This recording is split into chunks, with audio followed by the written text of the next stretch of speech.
Now we on the YouTube side. Let me get that. I'm gonna do a little different on the YouTube side today. What we're gonna do is we're gonna actually just do the screen on YouTube. Because I know a lot of people on the YouTube side they can't see the full Playing charts. from Novaman Note 10 Plus 5G. Uh-oh, can't say that robot's name or it starts listening. All right, so what I'm gonna do is just share this, and then once we do the edits, then they'll get the side that we see in the chat. So what's good, Megan? How you doing? Everybody good? It's been a crazy week, man. Just saw my little cousin. He just came over to visit, so it's always good to see family, especially in crazy times like this. All right, we're gonna get jumping here in about 2 minutes. Let me just get those invites popping on the Facebook side.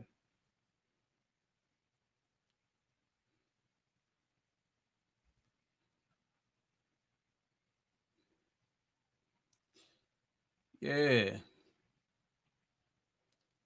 it's goody, goody, good.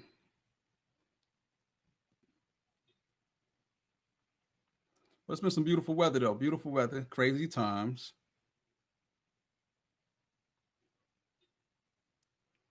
and I'm glad to have you guys.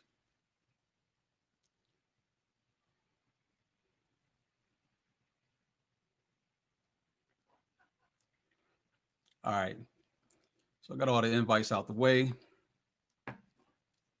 Cool, cool. Let's get into it.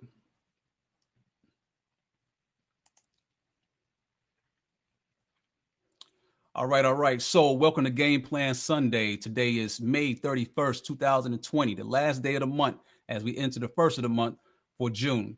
And the theme going into this week will be sell in May and go away. Common term. This is always used throughout Wall Street, where a lot of big money players come out the game, taking off that excess risk for no reason. And so that's the typical pattern that we see. This past week, lots of interesting things. Okay. Um, the markets, ended pretty solid, which that's interesting, right? So we got lots of bad things happening continuously. Economic data is still terrible, of course, but we have the Feds that's supporting the rally, and so you don't want to fight the Feds, and so you want to slide into some plays that will, benefit you when the Feds is mingling in the markets. So a lot of money pumped in, got the markets exalted, but the economy is still going down, right? Still having, millions of people that's, losing their jobs, right? So we got about 40 million people that's out of work that's continuing. Um, the COVID situation seems like it's, um, you don't hear about it as much right now because there's other bigger issues that's in play right now. But the COVID cases are still going up actually, and they're opening up the economy. Now, that's another thing is that Wall Street, the stock market is optimistic about the opening of the economy, and so they're anticipating pent up power, pent up people that's been pent up in their homes, ready to get out, ready to go to the beaches, ready to go spend some money to get out and start spending some money. That's what they're anticipating on, which again adds to the inflation situation that's at hand. Yeah. So you said Dustin said numbers are going to be wild in LA and New York.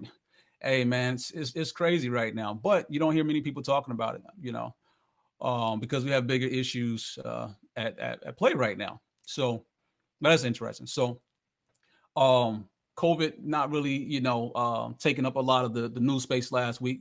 Remember we coming off of good news from, Moderna, those other companies talking about, vaccines and stuff like that. That's looking pretty good.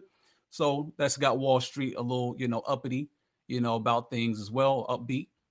But then we had the situation with China last week. So China, we had a lot of things, right? So we had Trump, pull out the WHO last week. That was, significant. We talked about, China saying they're going to front the whole thing anyway.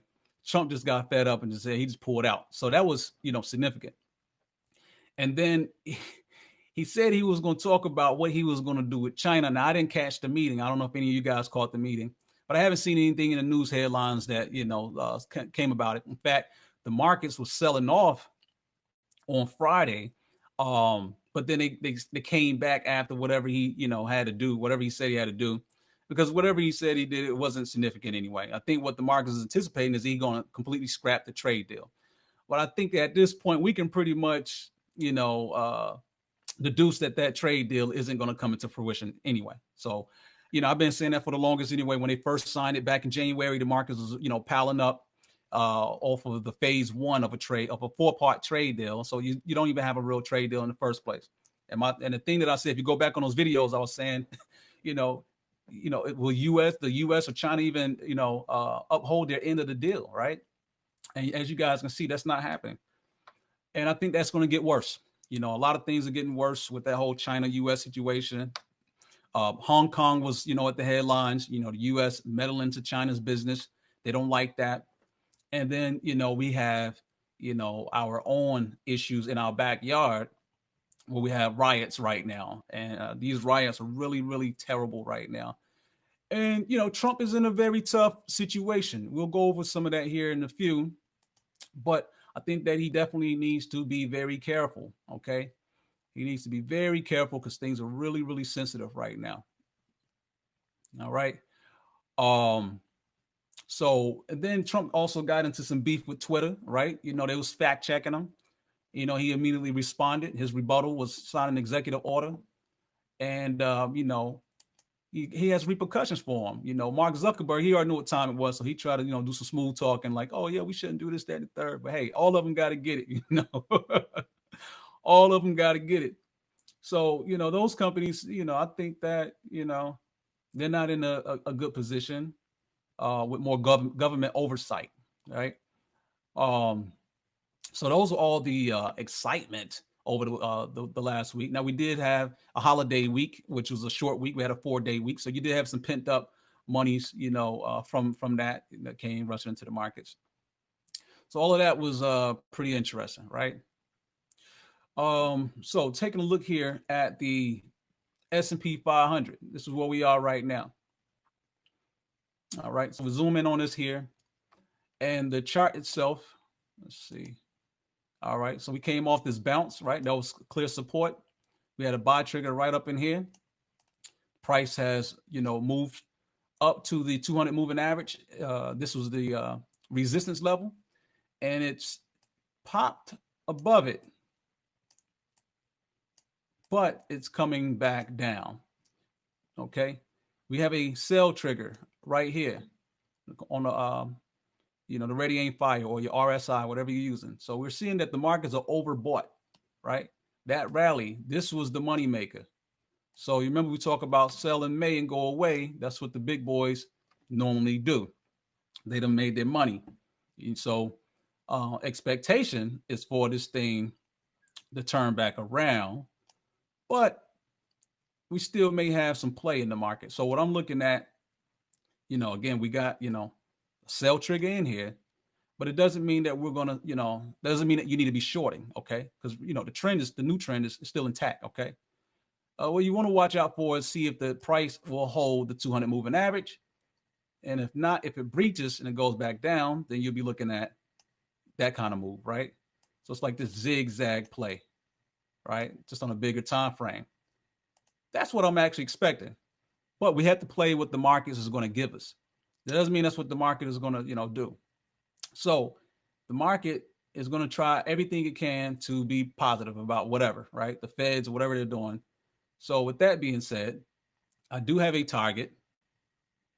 I do have a target right here at the 786, right? That's the first target. And then I have a hard target here if we get this high. I don't think that we can take out this high. Now, it's interesting if we do, but, I think that, here, if in case we, we rally up more, this would be a first, stop up here. And then this would be a hard stop right here. So that's my insight. That's what my projections are going into the near future. Now, what we have to take in mind here is that the dollar It's going to tell us the story. Let's see. All right. So this is the dollar, and we had a squeeze on the dollar, and it's firing short. And this has been holding up the market, right? This dollar has been holding up the market. It's been chopping in this range, sideways, chop, chop, suey, right? People been getting chopped up in this thing, waiting on the decision of the dollar. Now, the expectation was for the dollar to actually rally. Let me just make sure I can see you guys on the YouTube side. All right. So I can see you guys on the YouTube side also. All right, cool. Right. So just know that whatever way the dollar is moving, equities is going to move opposite. Okay. Um, and normally we have gold and silver that moves opposite of equities. But right now, this whole dollar situation is having them moving together, which makes the situation hard to call, right? Because I call it a treacherous environment, right? Because we know what the normal correlations are, right? Gold's supposed to move opposite of equities, of stocks, but they've been moving together. And it's because of this dollar here. So what we saw is that the dollar started to, it broke the 100 support, and it's also now breaking the 200 support. But it's in the oversold territory, right? So will this be a sustained move down?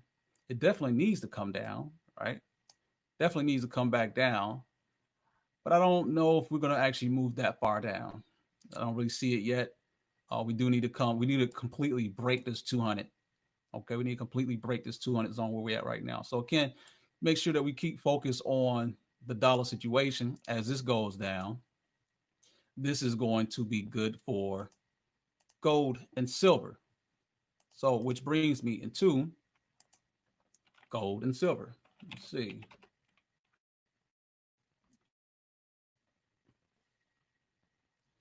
All right. So, this is gold on a daily chart. As you guys can see, we got a bull flag on this thing, and we are in a squeeze. That's interesting. Okay. So, you say, bingo, resistance right here, resistance right here. We know what our resistance are. We have a clear target on that. Okay. We do have a buy trigger here. We got some momentum that's shifting up here. Let me go to my other annotation tool here. All right, so we can see all of this.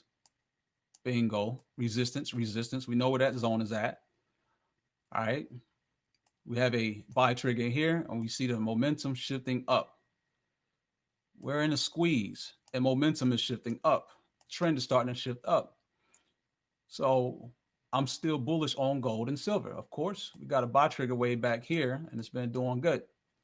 The squeeze should give it enough power to plow through the resistance zone up above. Bingo, target up ahead. So gold stocks are in play. Okay. Now remember, Bank of America. You know I still got that target zone in here. Bank of America. They went out. And let me show you all my zones I got in here. Bank of America has a target on gold at 3,000. Don't ask me how they got that zone. I don't know, and I don't care, but just know that's where the bank is actually expecting gold to go to. And my Fibonacci is telling me, first target, second target, right? But they're more aggressive on gold than I am. I find that very interesting. So we got a story that fits the technicals is what we're getting to. Thank you. So always know that we follow the stories, we follow the technicals, all of that. He said, looking weak in commodities, playing silver. That's right. Which brings me to, because gold is moving nice, right? Again, bullish gold. All right. But I'm extra bullish on silver, right? Y'all know I've been dropping videos about this. I've been dropping videos about this for the longest, right? And it's so many, people that's out here talking finances, this, that, and the third. In fact, I was watching, I was listening to a short video that was posted on YouTube from Dave Ramsey, right? Y'all know Dave Ramsey is supposed to be the financial guru. And the interesting thing is a woman she called and she was asking him, should she dump her silver, right? She's like, she got some silver and she's just been holding on it. And, he's giving her some advice. and basically came to the conclusion that she needs to sell her silver. And I think this was about 2 weeks ago when I saw it. So it's a while back when I saw it, right? So this is, about maybe about right about here. So maybe I think she probably maybe sold somewhere about around here, right? Uh yeah, the video could have been, I saw, that's when I saw the video. I don't know when they filmed the video, right? So maybe they filmed it. You know what? They probably filmed it before when I saw it where it was going down here, because that's the only reason I could think of why she would want to sell, because the price is going down, right? But you guys remember when I had posted it, right? And I was telling everybody silver is the best bang for your buck when we hit that, right? Everybody know we got videos all over the place. We got a whole group on our website about silver and gold, right? When I saw it bounce off this zone, I knew this zone was going to hold, right? That's what I saw, right? And we started to bounce here, right? So when I got in on silver again, we was getting in at $12, $12 an ounce, okay? And this is cheap, right? And I was telling you guys about my kids. They playing video games. They playing what's the game? Geez, I can't even remember it, but the video game Fortnite, and they want to buy V-Bucks and all of that. And I'm like, why spend $25 on some fake money when you guys can have some real money? This is me mentoring my kids, right? I'm trying to teach them where you can actually be building up wealth right now as a kid. This stuff was $12 an ounce. Now look at silver. Look at the rally. Look at that. I mean, this is the safest bet. This is the best bet, right? Where we had, where equities is more of a gamble. Now, equities is definitely, moved up, but it is such a gamble right now because people are not seeing the bigger picture. People are stuck on the smaller picture where the Feds is pumping up the game, but the fundamentals are not there. So you got to be very careful, okay? But if you see, silver has been the best bet, and I'm talking about real silver, you know, buying hard assets. Okay. And I've been a buyer on every dip. Again, boom, right there. Boom, again, right there. I've been buying. Okay. Now, meanwhile, through this whole event, we had um, Warren Buffett, okay, who has been clearly telling people he's not buying stocks. That's interesting, right? Because you're talking about the biggest dog of them all, who's been offloading all his stocks, sitting on plenty of cash. Okay, he's going to be very significant in the return to normalcy if we ever get there. But right now, he told everybody that he doesn't see anything worth buying. So again, we was debating with guys about buying the airline stocks, buying the oil stocks, and all this and third. And a lot of them got their heads cracked. And I'm like, well, for you long-term investors, you're supposed to be followers of, I'll call him Uncle Warren Buffett, of Uncle Warren Buffett. And if you understood value investing, then you wouldn't actually be just trading stupidly, right? Because there's a difference between price and value. Okay. Just because you see a cheap price does not mean that you're getting the best value. Uncle Warren Buffett is damn near the father of value investing. Now, if this is the guy who's telling you he don't see anything worth buying, why are you in a hurry to buy? That means there's more pain that he's expecting to come. So I bring this up because, he sold off all his airline stocks, and last week he also sold some financial stocks, I believe Goldman Sachs or what have you. He's been dumping. He hasn't been buying nothing. All right, and people have been getting really pissed off with him, right? So you got a lot of guys in the equities markets is pissed off with Uncle Warren Buffett, talking cash money about him, right? And I don't know if you guys know, was it Bill Ackman? Bill Ackman. I'll call him the Golden Boy. Okay, so you hear me talking about the Golden Boy of Wall Street. That's Bill Ackman because that's what he represents to me. I don't know if that's what they call him, but that's what I call him. He's the Golden Boy of Wall Street. But he broke bad with Warren Buffett this past week. That was big news because Buffett is his mentor, and he's not seeing eye to eye with Buffett. Now, the reason he's not seeing eye to eye with Buffett is because he has been capitalizing on the gains from the Feds pumping up the markets. And these guys are hedge fund managers, right? So they're managing other people's money, and that's what they get paid to do, is to deliver more value for their clients. And so Buffett has, he hasn't been making no money, right? He's been dumping the stocks.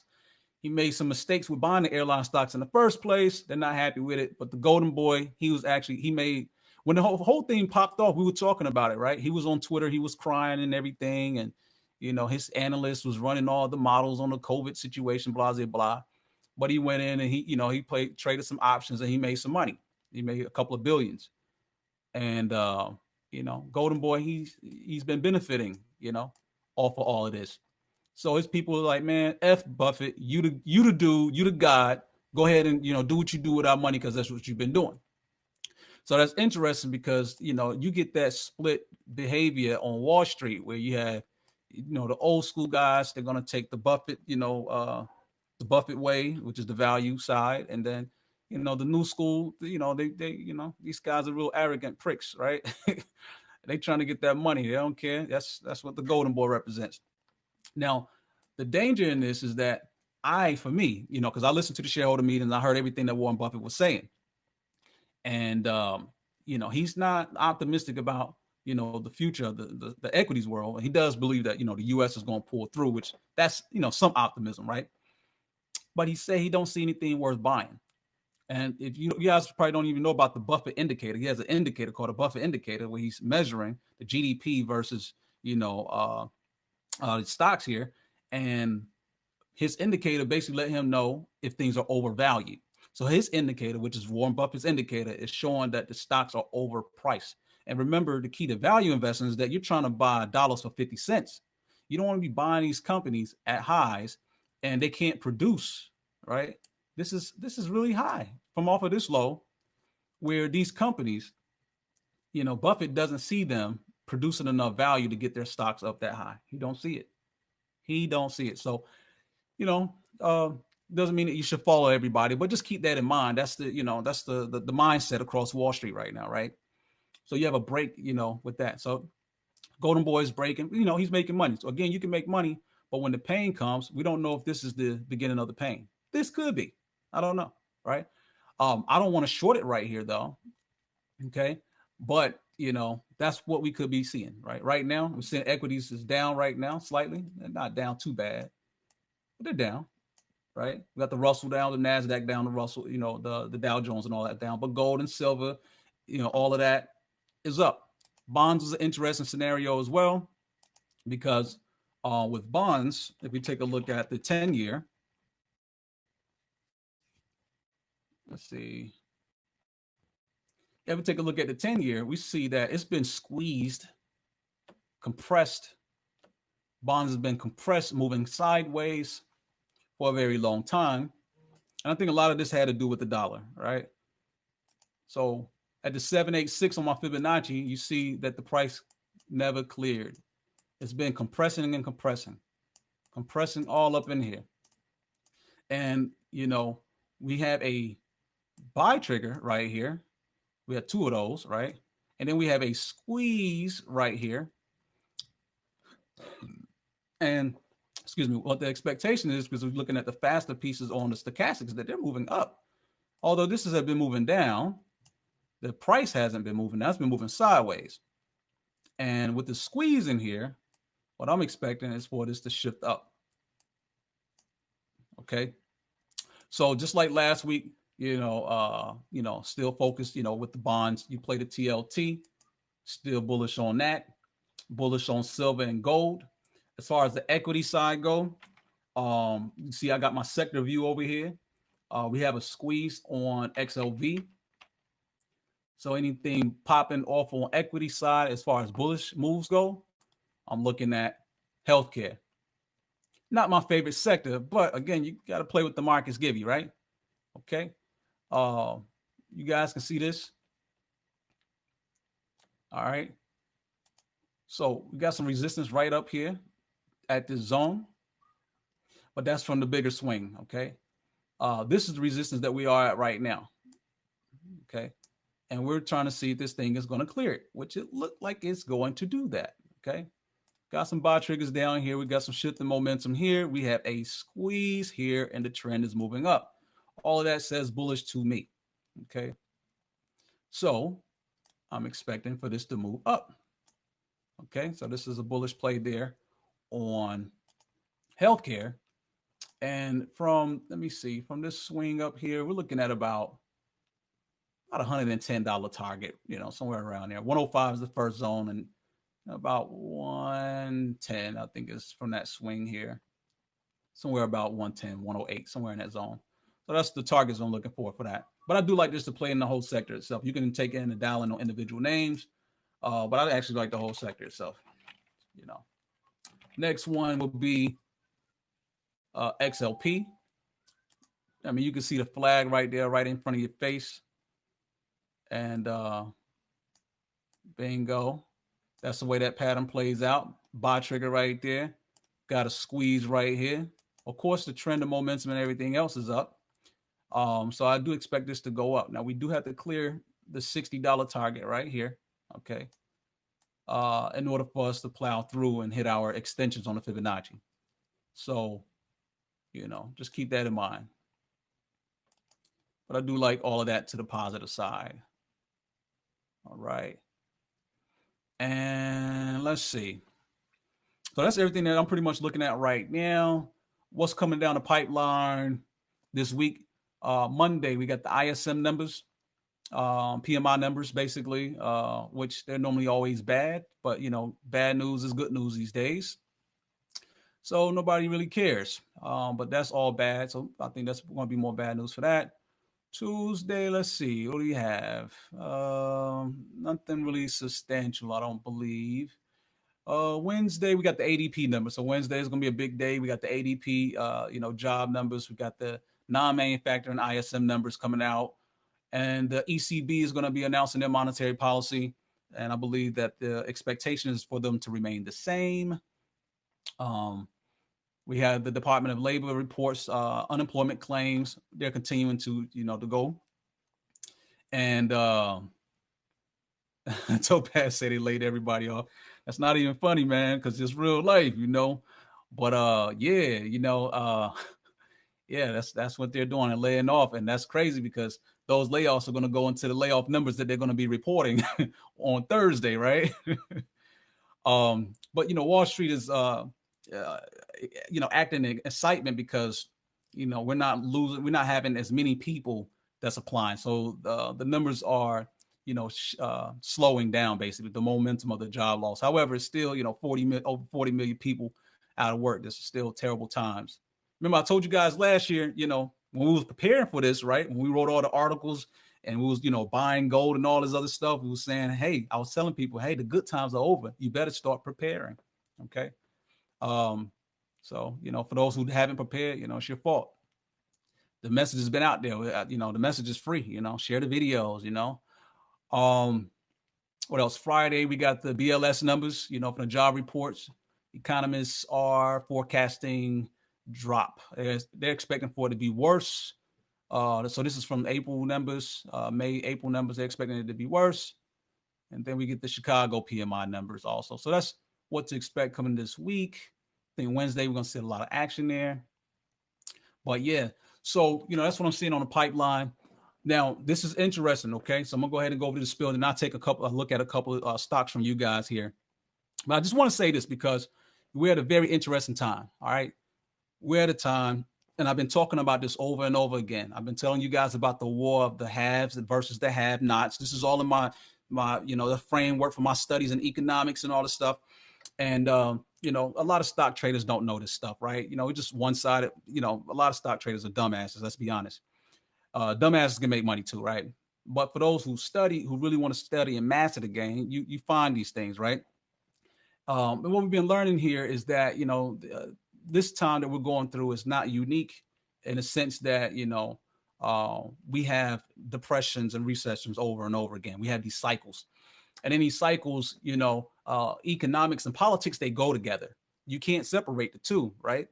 And so if you go through the data and you take a look at every president throughout U.S.'s history, you take a look at their political affiliations, to take a look at the economic minds of the time, take a look at the time before the Federal Reserve was created and after the Federal Reserve was created, when we had a gold standard, when we didn't have a gold standard, when Nixon took us off.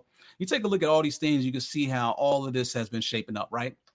So the interesting thing is that, I posted, on my Facebook timeline. I'm gonna start posting stuff on the website too. So, but it's I was actually looking at the movie Joker. We talked about Joker, right? And I took screenshots from that movie Joker that was really interesting because they stuck out to me as symbolism. I see a lot of symbolism in movies.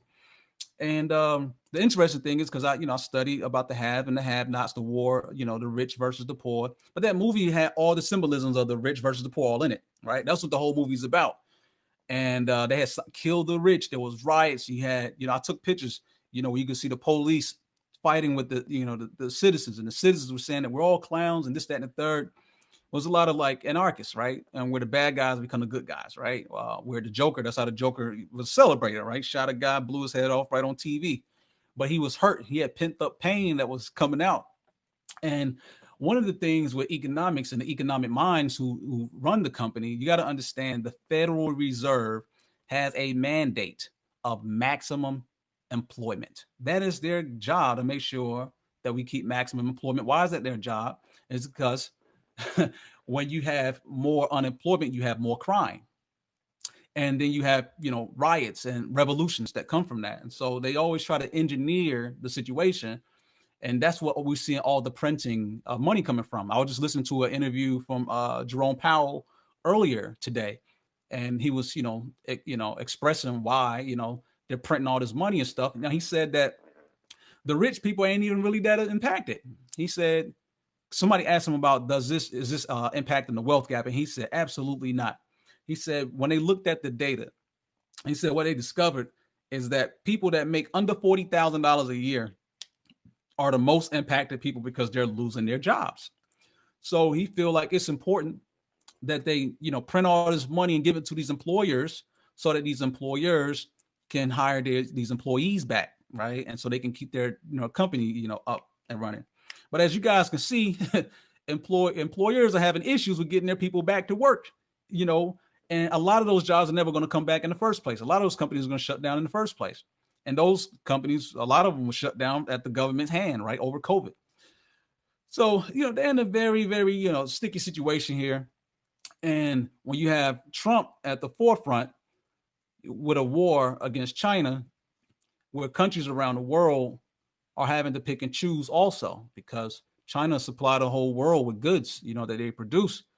And so China is the rising power that is challenging America. And so that's what you have China 2025 versus, make America great again, MAGA. That's what that's all supposed to be about. That's the big war. No matter how you want to see it on a minor level, the big war has always been China versus the U.S. because the China is rising, the U.S. is falling from grace. And there has to be a fight. War is inevitable, basically. But we're not talking about military, though. So we're seeing economics, we're seeing biological, we're seeing all of this happening right now. So Trump has his hand full on that forefront where he has to deal with China. And this is why he's trying to engineer the situation to bring China to their knees by punishing Huawei. And, he got Canada involved with the, the CFO of Huawei and all that stuff when they're going to extradite her or whatever. That's bringing tension with China. Then U.S. sticking their nose in Hong Kong's business. That's also stirring up a lot of strife. The trade deal is pretty much over with right now. I mean, if you really think about it, China, they're pretty much, expecting for a Democratic president to take over where they can, get better odds, which I've been telling people that, from the beginning. And then you now have this social commotion, right? And, my condolences to the family of George Floyd. It's a terrible way for anybody to die. I don't think anybody deserves to die in the manner that the whole world saw. And, justice needs to be served, point blank, period. Now, the thing is that Trump is in a very interesting and a very sensitive situation, and he needs to be careful. And I'll tell you this is the reason why. Okay. Because Trump, he likes to lead from a position of strength, right? And that's been his motto since, whenever, right? It's always lead from a position of strength, be the tough guy, right? And, if you ever listen to like any Italian mob guys, that's what we do. Okay, you want to be a tough guy, right? It's tough guy talk, right? Watch the mob movies. Robert De Niro, he's a critic of Trump. He's always playing these roles, but being a tough guy, that's how they play, right? And so he has to be careful because the people, the citizens are at a breaking point, okay? And this is going to boil down to capitalism versus socialism at the end of the day. I mean, this is what it's going to usher in. But Trump has to be careful. And I say this because back in the day, I don't know if you guys remember, Facebook, y'all probably remember, because it's been a while since I've been on it. But when Facebook first started getting games on their platform, you could play games. There was a game that I downloaded and I played. It was called Mobsters or Mafia, something like that. It was some kind of mob game. It was like Mafia or something. It was a really good game. I used to play it like daily, like because I was trying to rank my guy up, to be a boss and all of that. And so in the game, you go to extort these companies, right? And you providing protection. They got to pay you up. If they don't want to pay you up, you got to rough them up to get your money. Now, the interesting thing about this game is that when you go to collect your money from whatever business, the business owner has the money in a safe, in a vault. So when you go pick it up, they're reluctant to try to give you the money. So you got to rough them up a little bit. And so you shove them, you push them a little bit. And then if they're still not moving, then you start to smack them, right? So you smack them and they have a little life meter, a life bar, right? But if they life bar, if you smack them or punch them too hard or you stomp them or something like that, then what happens to that person is that they'll turn around and fight you. and this is a video game, remember, okay? But they will turn around and fight you, and to the point that you have to kill them or they kill you. It's a lose-lose situation for you if you push them too hard. Because if you push them too hard, they're going to fight back. Then you're going to be forced to kill them. The money is in a safe. You can't get it now. Okay. Now, if that person beat you and kill you, you can't get the money. So you still don't get what you came for because you pushed them too hard. And so I think that, when I learned from that video game, and this situation I look at in real life, is that Trump has to be very, very careful. He's on a tightrope, whether he knows it or not. I don't know if he knows it or not, but he's on a very tight rope that he has to be very mindful and careful of what he's putting out in the atmosphere at this time, because the citizens, as we see, riots all over the country. We can't worry about Hong Kong right now because we got our own fires to put out in our own backyard. And, there are some bad apples in the bunch. There's, people that's, coming in and destroying businesses, this, that, and the third. Whatever the case may be, this is viral now. So this is a fire that you got to put out. Do you put the fire out by killing people? All right. So it doesn't matter all the tough talk, you put the National Guard out, whoever you put out. But if they turn around and start killing people, it's over for you. Trump can't, they're going to get him out. He's going to probably not even make it to election. So he has to be careful with that tough talk. And people are to the point. I was watching Steven Jackson, NBA basketball player, who's a friend of, the guy. He was basically saying that I'm at a point of no return and I don't care anymore. And it reminded me of the video game when I was playing where, I'm pushing the guy and I'm smacking him up and I smack him, one time too many, and the guy turned around and fight me. So now I got to kill him or he going to kill me. And it's still a lose-lose situation. So I think that Trump needs to, tone it down because, the government is run, it's supposed to be for the people. So you still got to have the people to vote, right? And, it's just not a good, he's going to have his cult following that just follows Trump just because, right? But there are some sensible people and around the world. You got the United Nations that's speaking out about this right now. I mean, this is really major. So it's really sensitive. And I don't know if it's George Soros or whoever, whatever conspiracies out there, it could be, right? Because we got these anarchist people that's going out here destroying businesses and all of that, right? Which is, it is what it is. That's what's happening. But I think as the leader, he needs to be, very sensitive, about what's happening because he may lose, the people. So anyway, that's my spill on that. With that being said, I'll take a look at a few stocks from you guys and we'll call it a night. What y'all got for me? Ron, I know you got something. Like Xavier, let me see, and Courtney. Okay. All right. So Zoom video is still here. We got earnings coming up on Zoom, which is this week. Okay. So in like 2 days, you got earnings coming up. And Zoom is pretty positive. This is an earnings play. I don't like to play earnings play, so I can't advise you. I don't know your level of trading. But when it comes to earnings, they're pretty much crapshoots where they can go either way. So remember this point of time right here is telling us that earnings is coming up on June 2nd. Okay. So that's this mark. Okay. So you got a day to get in. You're up against, this resistance zone. The chart is bullish. Okay. It is bullish, but it's earnings up above. So I really don't have anything for that. Zoom, they may go up. It could go either way because earnings are just, they're crazy. So I don't like to play earnings. So that's my thing on that. And then Courtney says, okay, cool.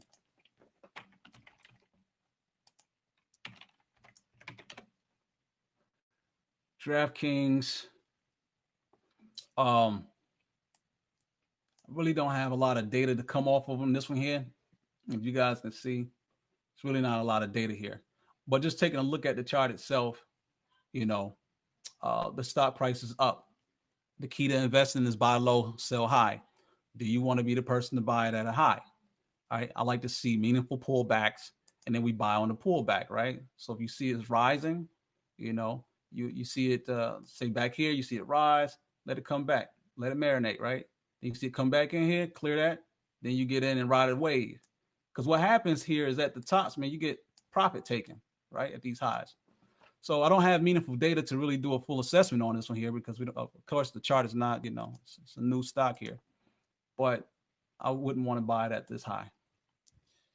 All right, that's right. Buy low, sell high.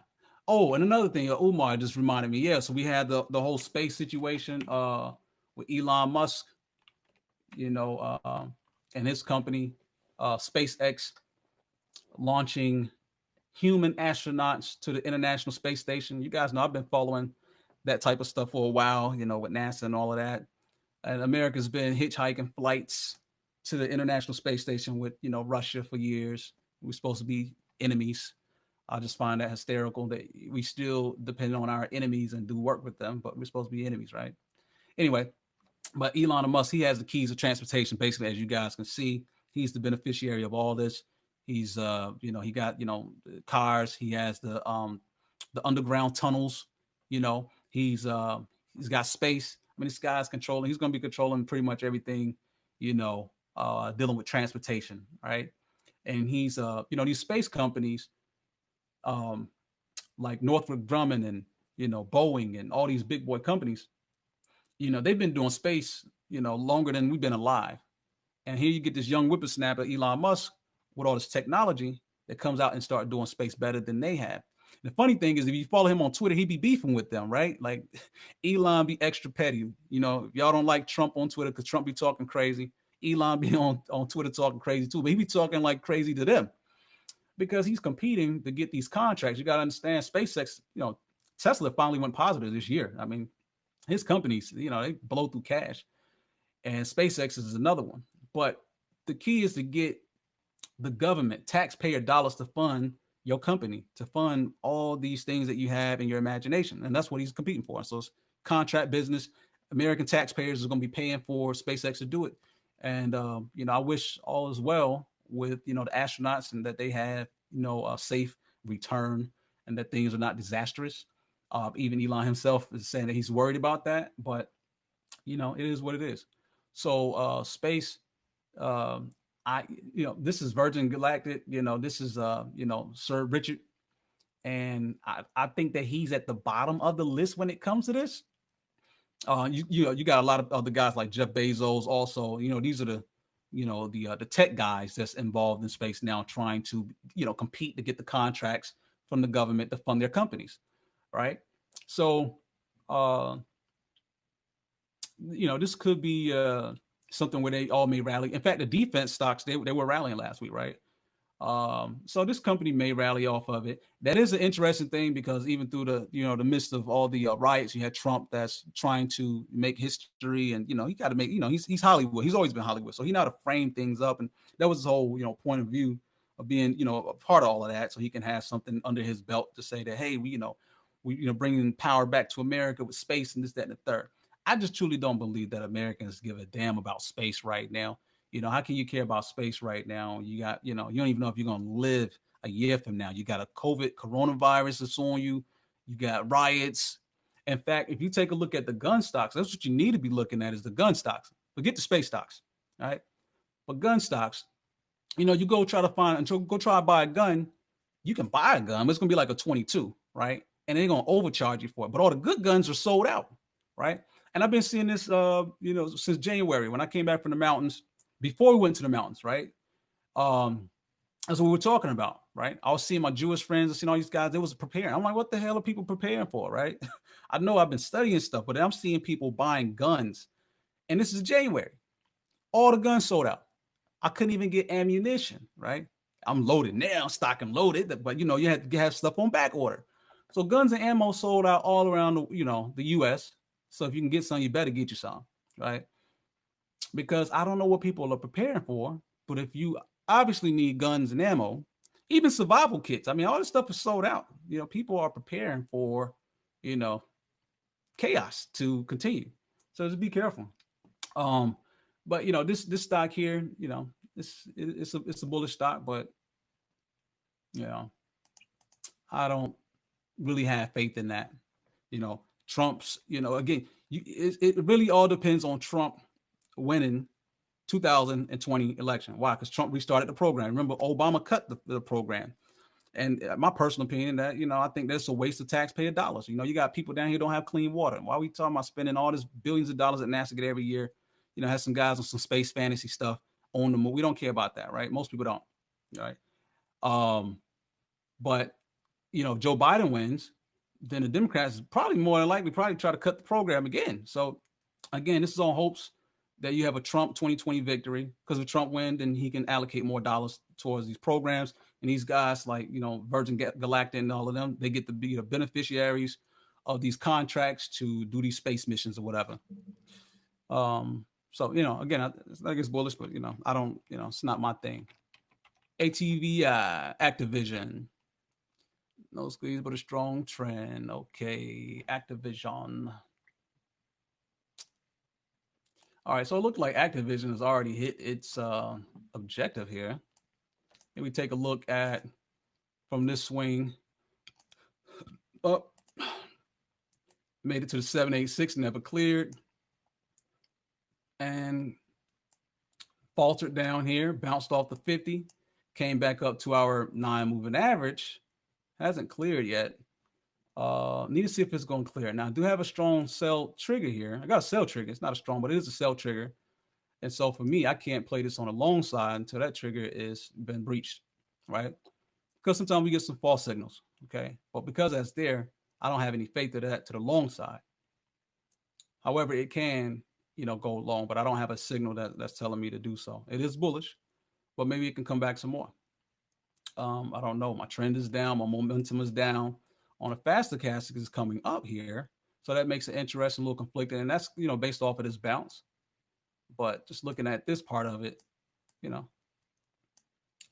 don't see it, And again, we're seeing, we talk about the theme of sell and May and go away. A lot of this money has been, pumped into the tech stocks. ATVL, we've been playing that for a couple of weeks. And again, I think that the objective was met already on this one. So, yeah, I would like to see a more cleaner setup on it. Who's that, Dustin? All right, what else we got?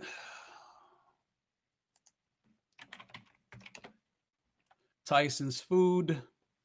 Interesting situation here. But Tyson's Food came down, came up here, and it's chopping sideways.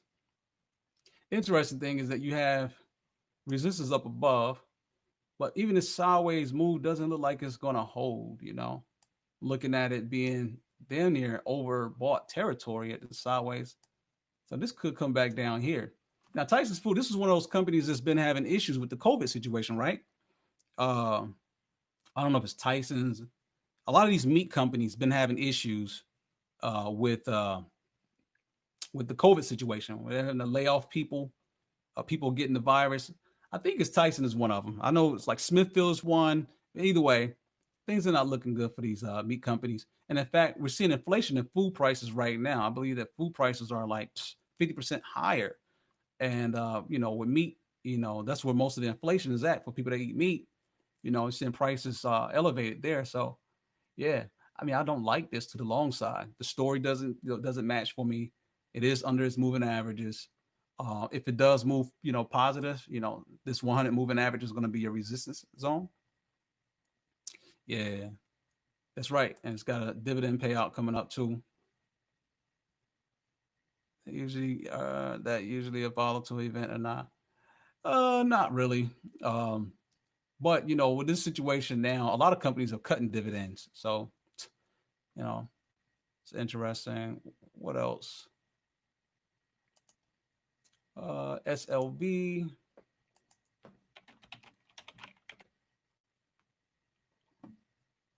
All right. So this is one of those silver. So this is the silver ETF. And you guys already know where I stand at on silver. So, I'm bullish on this one here. And again, I got a $20 target on it. Now, it is in an overbought territory, though. So, you know, overbought territory is just a good place to understand where you are. Doesn't mean that we can't go further, which, you know, these past 2-3 years, the overbought, indicators really haven't been that fruitful for us because they can stay in the overbought zones for a very long time. But just looking at this chart itself up against this 786, you know, you may see it chop a little sideways. I don't think that silver is going to jump straight to the moon yet unless things deteriorate or get worse, or the rhetoric with Trump and China gets worse. But with all the chaos, I do, think that the silver and gold stocks are going to continue to go up. So again, I'm bullish, even though it's in the overbought territory. I like to see it, pull back before you enter. Sometimes you can't have a clean entry, right? The overall target is up here about $20. So that's overall where I see it going. I don't have a squeeze anything like that, but just understand the story, the narrative that we have right now. Chaos is among across the land. People are preparing for safety. They're buying guns. They're buying ammo. They're buying silver. They're buying gold. You can't get your hands on this stuff physically. You can buy stocks, but you can't, get your hands on the gold and silver. In fact, I'm still on back order for, some of my other orders. So I'm long gold and silver all day. Um, what else? Who else I missed? Did I miss anybody else? Ashley, what's up, Ashley? How you doing? See you in a minute. Let me see. Twitter. Oh yeah. So Twitter, again, we talked about, Trump, signing executive orders on Twitter. You know, um, that's a negative sign. Anytime you have government interference on your business, definitely not a good sign. We did have Twitter to tap out right here at this resistance before it started falling. Uh, but the trend is still intact. The trend is still intact. Um, it'll be interesting to see if Twitter breached this 100 moving average right here. Now, if you get a breach there, then bingo, I'm just short. I mean, again, you can short up here when it tapped out up here. But at this zone, it's still a little tricky because this could hold this support. So you want to see if the support is going to hold. If that support breaches, then I'm short. But I don't like Twitter to the long side just because of, the situation with Trump. And y'all know Trump like to be the tough guy. He is not going to give up on him until he get what he want. So unless they give him what he want, I'm short on Twitter. What else? Run up just IPO. Costco. That's another thing. Is So Costco, we talked about the situation. So Costco is another player that was from the weeks prior. We talked about being bullish on, and that was because we saw the outcome from, the was it BJ's and all of that, and they had their earnings, and it looks like they missed their earnings. But look where the stock price did not fall, and so anytime the stock prices don't fall and they miss earnings, that's a positive sign in my view, because obviously the shareholders got some kind of faith still left in them. And with that being said, the squeeze is still on. It's a little extended. Okay. And you're squeezing up in here. And it looked like it's trying to break out, positively here. So I got a 313, zone right here. And trend is positive. All of this is positive, right? Upside target, if it, breaches through all of that, then you're looking at about 340. But again, people, XLP, consumer staples, I'm still long though. So, you could play again individual names, or you can play the whole sector to get some exposure. It's a little more safer if you play the sector. But if you really want to, capture that mood, you can play the individual name.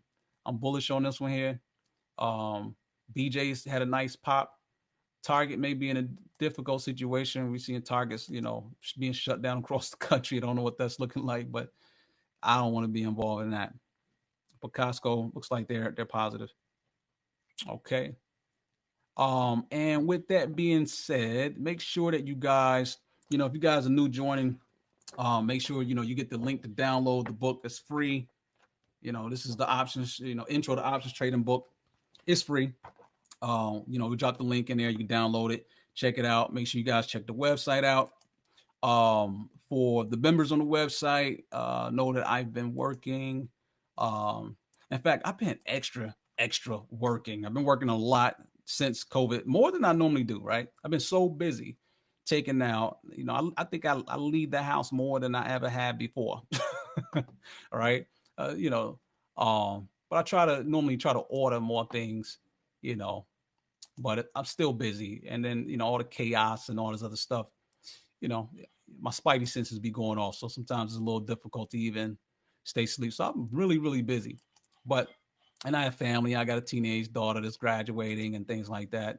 So things are busy, but I am working. We've been rebuilding the entire website and everything. So for you guys on the website, make sure you check it out. If you haven't, this is what you're getting. I have been updating uh, some of the courses, so make sure you go back through some of the courses and capture some of those lessons. Refining my methods of teaching, the style of teaching, the technology that we've been using. um, you know putting in more than I did before, but being more efficient with the time. Now, where we used to have the lectures take 2 3 hour courses, everybody used to love those, but they did take up a lot of time.